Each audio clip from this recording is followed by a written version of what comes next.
Guys আজকে আপনাদেরকে দেখাবো বাজাজ থ্রি হুইলারের বডিতে পুটিং করে নেওয়া হচ্ছে। এটি হচ্ছে আস্তর করে পুটিং করা হচ্ছে।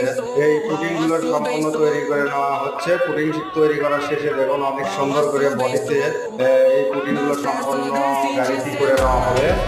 এরপরে হচ্ছে এই পুটিং গুলো আরো কাজ আছে। এই পুটিং গুলো সম্পূর্ণ বডিতে করে নিয়ে তারপরে হচ্ছে এই পুটিং গুলো ঘুষতে হবে। ঘুষে এরপরে হচ্ছে আস্তর মারা লাগবে। তারপরে হচ্ছে আবারও হচ্ছে কাঁচার মারতে হবে। কাঁচার মারার পরে আবার খুব চেক পুটিং করতে হবে। চেক পুটিং শেষে আবারও হচ্ছে ফাইনাল রং মারা হবে। এরপরে হচ্ছে মারা হবে হারেনার। হারেনার মারা হয়ে গেলে গাড়িটি সম্পূর্ণ কমপ্লিট হয়ে যায়। দেখুন অনেক সুন্দর করে এই পুটিংগুলো করে নেওয়ার কাজ চলতেছে।